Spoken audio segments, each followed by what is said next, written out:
wheel. Give your phone to a passenger. Put it in the glove box. Just don't text and drive. Visit StopTextsStopWrecks.org. A public service announcement brought to you by the National Highway Traffic Safety Administration and the Ad Council. When in drought, use your water smarts. Consider these simple tips to save water at home. Follow rules your community has put into place to restrict water use. Check for leaks in your faucets, toilets, and shower heads. Replace water-wasting fixtures with high-performing WaterSense labeled models. Take a sprinkler break or use WaterSmart landscaping techniques. Get creative and find ways to reuse water rather than wasting it. For more ways to use your water smarts, visit watersmarthaze.com. Mom, I broke my iPhone screen. Don't worry, Brandon. I can take it to Bauer Computers and have it fixed. Cornpop was a bad dude. What are you mumbling about? Nothing. I said they really can do anything at Bauer Computers. All right, let's go, Brandon. You're going to be late. We're the tech-savvy folks at Jackson and 10th. Bauer Computers, we make it make sense. Talking with Branson from Big Creek Crossing. Big Creek Crossing in Hayes is here to dress you head to toe this fall. Stop on by to find the latest fashion in all sorts of categories. Shoes, shirts, sweaters, we have it all. Don't forget we offer more than apparel and have entertainment and leisure with our AMC theaters, comfort foods, massage kiosk, beauty salon, and more. Need affordable household items? Our Dollar Tree and Ollie's Bargain Outlet have you covered. Be sure to stay up to date with all of our events and updates by following our Facebook page, Big Creek Crossing. So come on down for all your needs, only at Big Creek Crossing in Hayes. Holiday greetings from La Curva Mexican Restaurant. Spice up your holidays with the flavors of La Curva. Wishing you joy, laughter, and delicious memories this festive season. Feliz Navidad from La Curva. Calling motivated Kansans. It's time to level up your career by earning an associate degree or technical certificate for a high-wage, high-demand job. Best of all, you may be able to go back to school tuition-free. What are you waiting for? Sign up to receive our Kansas Careers Guide at levelupks.com. Telephone, wireless, internet, and TV. Connected all together with GBT. When your home or business needs security, connected all together with GBT. Nextech Wireless has a plan to serve your needs. See how easy switching over now can be. We're the gateway to broadband and technology. Connected all together with GBT. The makers of Country Hearth and Village Hearth breads are proud to support local education with Loaves for Learning, the program that makes it easy to earn money for your school. Enjoy Country Hearth and Village Hearth all-natural breads, buns, bagels, and more. Then save the UPC from the package for your school to collect and redeem. Each is worth 5 cents and can be used for books, computers, sports, music, whatever your school needs. Up to $10,000 a year. Learn more at loavesforlearning.com. Country Hearth and Village Hearth breads, baking our best for you.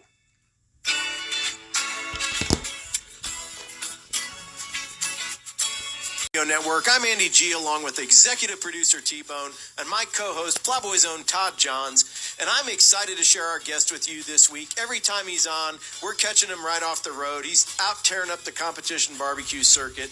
He's been dragging calls in most recently from the Jack Daniel's World Invitational, the Royal Oak Invitational, and the Zombie Q doubleheader. His team, Wolf's Revenge Barbecue, has been the Mid-Atlantic Barbecue Team of the Year for the last 6 years. And we're going to steal all of his turkey secrets today, all of his holiday goodies. We're taking them from him. Childs Cridlin, welcome to the show. Guys, thank you for having me. It's glad to be back. Yeah. So you've had a little bit of a run recently. I wouldn't call it a run. I think I've had stronger runs in the past. But as we were talking about before, there are some up-and-coming teams in the Mid-Atlantic. And if you haven't heard of it, are you guys familiar with the East Coast Cream Puffs? No. Oh, okay. So a little bit of barbecue drama. I'll fill you in. Last year, when Urkel with Uncle Pig's Barbecue took Team of the Year, he took a little, a little ribbing from a guy by the name of Travis Clark from out in the Inland Country. Yeah, so because Urkel did not go to the American Royal, he actually went to 2 other contests. Now, granted, one contest was in Georgia and the other contest was like in Maine on the same weekend. Okay, he did a rolling double and did that. You know, he had trailers set up in each location, but he still physically had to make the drive.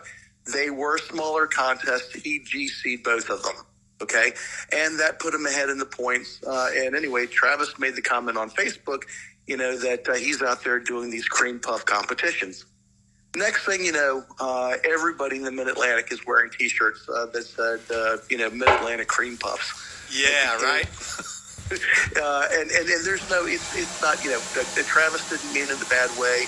And, we're not taking it personally. There's no fighting words going on here.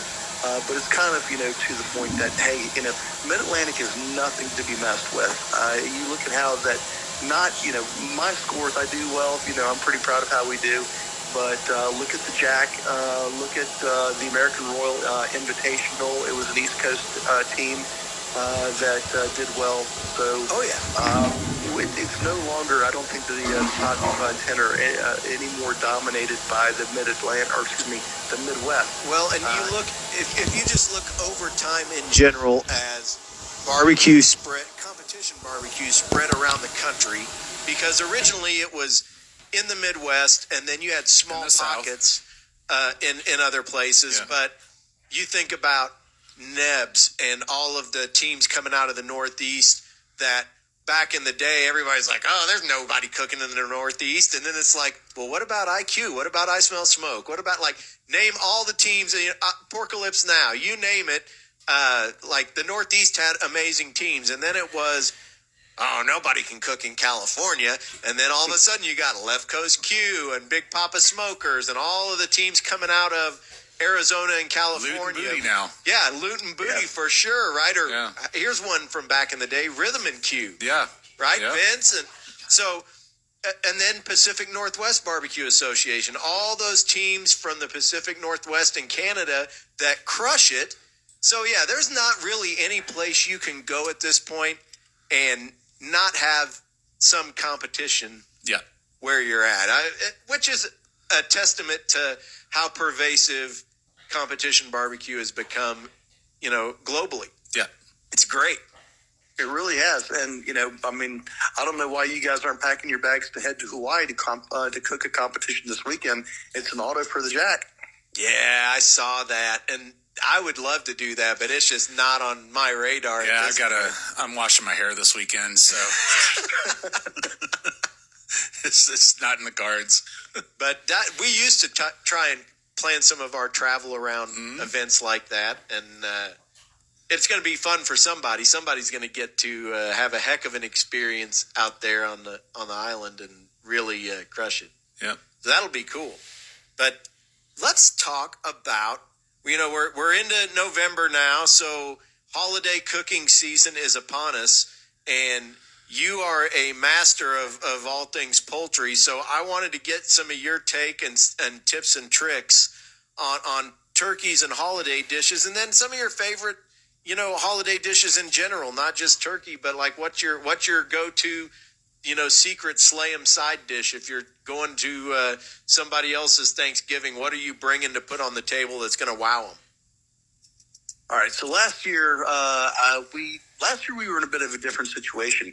It was kind of hard to find turkeys. There was a lot going on with the poultry houses and the bird flu. This year, I'm not hearing those complaints. I already had a really nice deal. I just stumbled across the grocery store. I picked up the 12-pound bird that I'm going to smoke in the drum smoker.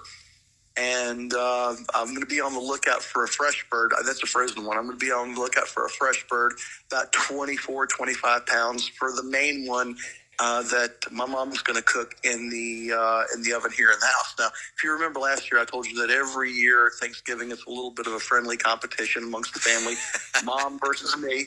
My mom does the traditional bird in the house, and then I do the smoked bird. And we just see, which one the best parts get taken from first.